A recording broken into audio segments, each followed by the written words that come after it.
Just another reading the great Treatise and stages of the path to enlightenment. Dependent rising and emptiness. Right, let's start here. For those to whom this emptiness of intrinsic existence, all things make sense. Everything that is being mentioned also makes sense. Why? Because we call dependent arising emptiness. Thus, dependent arising makes sense in a system in which emptiness makes sense. The Four Noble Truths are reasonable for those to whom dependent arise makes sense. Why? Because only what arises dependently can be suffering, not what does not arise dependently. Since what arises dependently lacks intrinsic nature, it is empty. Once there is suffering, then the origins of suffering, the cessation of suffering, the paths leading to the cessation of suffering also make sense. Therefore, through understanding of suffering, elimination of origins, actualization of cessation, and cultivation of paths also make sense. When there is through understanding, etc., of the truth, suffering, etc., then it makes sense that there will be spiritual results. Once there are results, then it makes sense that there are people who have achieved those results. This in turn implies the possibility of people who are approaching those results. Once there are people who are approaching and achieving these results, then the community is possible. When the noble truth exists, then the sublime teaching also makes sense.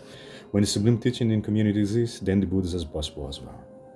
Therefore, the three Jews also make sense. All profound knowledge of everything mundane and supermundane makes sense. Proper and proper conduct the results of that. Happy and miserable rebirths, and all worldly conventions make sense as well. Therefore, in that way, Nagarjuna says, for those to whom emptiness makes sense, everything makes sense. If emptiness did not make sense, then the point of rising would not exist, and so nothing would make sense. Therefore, you should understand that what makes sense and what does not make sense here refer to whether those things exist. As cited earlier, an objection by essentialists appear in Nagarjuna refutation objections. If all things are completely without intrinsic nature, then your words also lack intrinsic nature, and thus cannot refute intrinsic existence. The Master Nagarjuna clearly answers that functionality is tenable within the context of absence of intrinsic existence. In refutation objections, we propose that the dependent arising of things is called emptiness. That which arises dependently has no intrinsic nature. Also, Nagarjuna owns commentary on the refutation objections, Vigraha, Via, Vartini, Vrti, here says, failing to comprehend the emptiness of things, you essentially look for something to criticize and argue against the Madhyamika saying, your words lack intrinsic nature and therefore cannot refute intrinsic nature existing of things. Here in Madhyamaka, the dependently arising of things is emptiness. Why? Because they lack intrinsic nature. Those things that arise dependently are not associated with intrinsic nature because they lack intrinsic nature. Why? Because they rely on causal conditions. If they had intrinsic nature, then they wouldn't exist even without causes and conditions. Since such is not the case, they lack intrinsic nature. Therefore, we speak then as empty.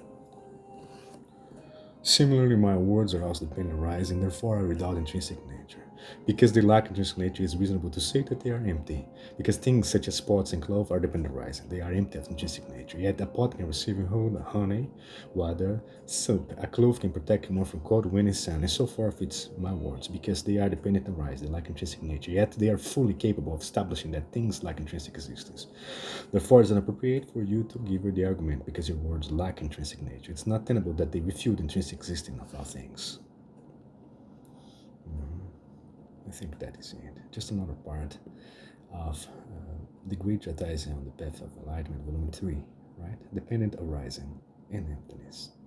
And that's what makes sense. Right? Just one more.